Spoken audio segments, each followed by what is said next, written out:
History textbooks often tell us stories of heroic kings, great battles, and the rise of empires. But if you flip that coin over, you find the dark side, a place where the light of civilization never touched. It is a place filled with the screams of half of humanity. For centuries, a woman's body did not belong to her. It was a battlefield where society enforced its power and sick control. Today, we are not telling fairy tales. We are descending into damp dungeons and blood-soaked town squares to witness the cruelest inventions of mankind. From flames that consumed the innocent to cold metal machines designed specifically to crush the most feminine parts of the human form. Steel yourself. Take a deep breath. Because we are about to stare directly into the eyes of a devil disguised as justice.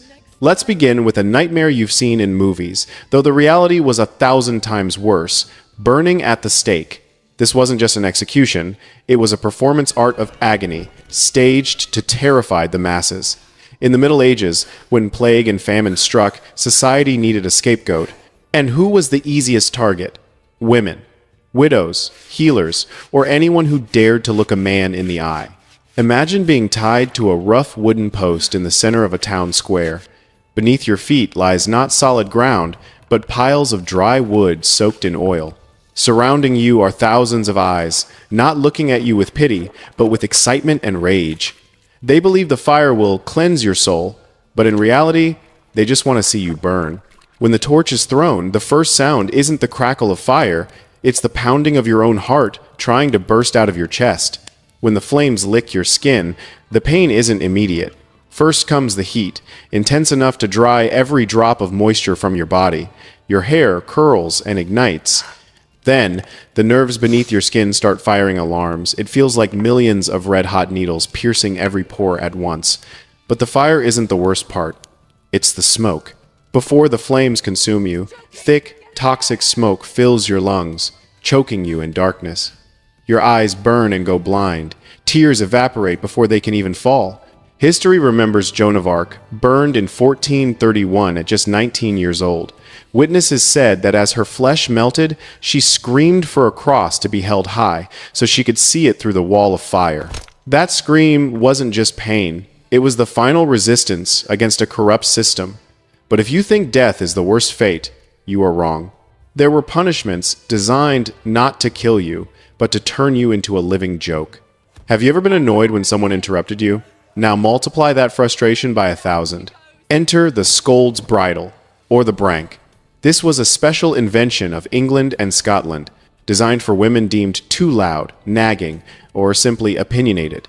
It looked like an iron muzzle for a dog, but the inside was a mechanism of hell. The iron cage locked around the head. The key feature was a small metal plate, the curb plate, which was shoved into the woman's mouth to press down the tongue. But this plate wasn't smooth. It was often covered in spikes or a sharp blade. Try to swallow. You can't. Try to move your tongue to say, please. Immediately, the spikes tear into the muscle, filling your mouth with blood. You are forced into silence, choking on your own blood and saliva. But physical pain was only half the punishment. The bridle was designed to destroy dignity. These masks were often shaped like donkey ears, pig snouts, or devil horns. The woman, wearing this heavy iron cage, was chained and led through the town like a beast. Imagine being dragged through the streets you know so well. Neighbors who greeted you yesterday now point, laugh, and throw filth at you. You cannot speak to defend yourself. You are dehumanized. The device taught women a brutal lesson. Silence is survival. The humiliation left scars on the mind that lasted far longer than the cuts on the tongue. Do you think public shaming stopped there? No. They also had a game involving cold water, where the line between life and death was razor thin. If fire was for purifying, water was used to test the truth, with a logic so twisted it's laughable. Welcome to the ducking stool. This was a giant seesaw placed by a dirty river or pond. The woman was strapped into a chair at one end. At the other end, men controlled the lever. 1, 2, 3. Down. The chair is plunged into the freezing, murky water. Water rushes into the nose, ears, and lungs. Panic sets in, as oxygen is stolen away. Then they pull her up, let her gasp for air for a second, and plunge her down again. They repeated this until the victim was half dead or drowned.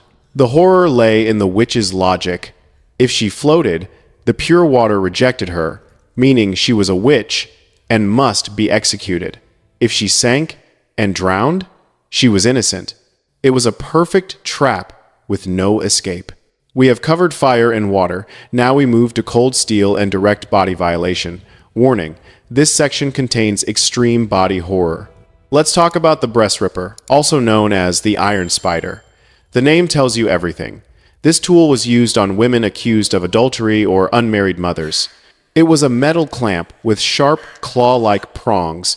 Usually, these claws were heated red-hot over coals before use. The executioner would clamp these burning talons onto the woman's breast, the symbol of motherhood and femininity. Then, with a violent jerk, they pulled backward. Visualize the destruction of red-hot metal meeting soft tissue. It wasn't just a burn. It was an amputation. The claws tore through skin, fat, and muscle, physically ripping the breast from the chest wall. Blood poured out, mixed with the smell of burnt flesh. The victim was left with a gaping, ragged wound. In the filthy conditions of the Middle Ages, infection was guaranteed. Bacteria would eat deep into the chest cavity, causing a slow, agonizing death by fever and rot weeks later. This punishment didn't just ruin the body. It erased the woman's identity as a mother, turning her into a living scar, a walking warning to others. Is that the limit of cruelty? Not yet. Let me introduce you to an animal with no mercy, the Spanish donkey. The name sounds like a child's toy. The reality was one of the most haunting devices of the Inquisition. It was simple. A wooden beam shaped like a triangle with the sharp edge pointing up, standing on four legs like a horse. That sharp edge was the saddle. The woman was stripped naked and forced to straddle the sharp wooden ridge. Her entire body weight rested on her most sensitive area, the crotch. But gravity wasn't working fast enough for the torturers, so they tied heavy iron weights to her ankles. The laws of physics became the enemy. Can you imagine the sensation of your body being slowly split in half from the bottom up? As the weights pulled down, the sharp wood sliced through skin, muscle, and nerves, grinding against the pelvic bone. The pain wasn't a quick strike. It was a slow, deep invasion. The victim couldn't close her legs, couldn't stand, couldn't move. Struggling only made the wood cut deeper. Many women were permanently crippled, unable to walk ever again, or they died from massive blood loss and infection right there on the donkey's back. This device turned the simple act of sitting into a lethal torture, echoing screams through the centuries. And if being split from the outside wasn't enough, prepare yourself for a device designed to destroy you from the inside. The Pear of Anguish, a beautiful name for a sick invention. It was a metal device shaped like a pear, consisting of leaves that could expand when a screw was turned. It was designed to invade the body's natural orifices. For women accused of adultery or sleeping with the devil, the pear was inserted into the most private parts of their anatomy, or sometimes the mouth. Once the cold metal was inside, the torturer turned the key. Slowly, the metal leaves opened, expanding the device far beyond the body's natural limit. Imagine a hard, metal object growing larger and larger inside you. The muscles stretched to the breaking point, and then snap. The pear wasn't designed to kill instantly. It was designed to mutilate internally. It tore soft tissue, ruptured organs, and broke jawbones if used in the mouth. The pain came from the inside out, a place you cannot touch, cannot soothe. It was the ultimate violation of bodily integrity. Whether it was widely used or just a threat, its existence proves a pathological desire to humiliate and control women in every possible way. Finally, we arrive at the throne of hell, the iron chair. If you think sitting is resting, this chair will ensure you never want to sit again. The iron chair, or chair of pain. Picture a heavy armchair made entirely of iron, but instead of cushions, every inch, the back, the seat, the armrests, the leg rests, is covered in hundreds of sharp spikes. The victim is forced to sit. Immediately, spikes puncture the skin of the back, buttocks, and legs. But that's not all. The executioner tightens leather straps, pressing the body firmly against the metal points. The tighter the straps, the deeper the spikes go, hitting bone. Blood begins to ooze from 1,000 tiny wounds. But the true horror is underneath. Beneath the seat, they placed a pan of burning coals. The iron conducted the heat. The spikes, buried deep in the flesh, began to heat up. The victim was not just being impaled, she was being slowly roasted alive. The double agony of puncture and burn overwhelmed the nervous system.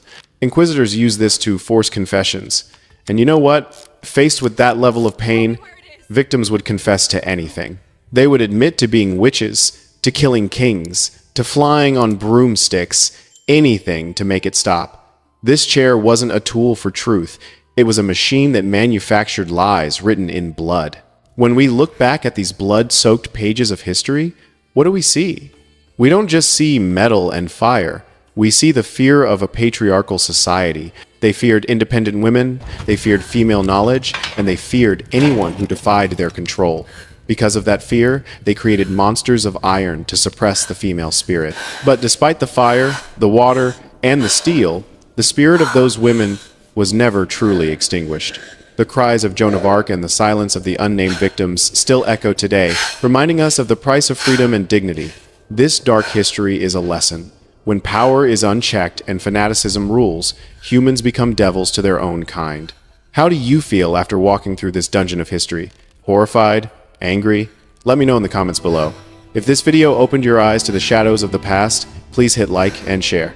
Don't forget to subscribe and ring the bell. I have many more files on humanity's darkest secrets waiting to be opened. See you in the next nightmare.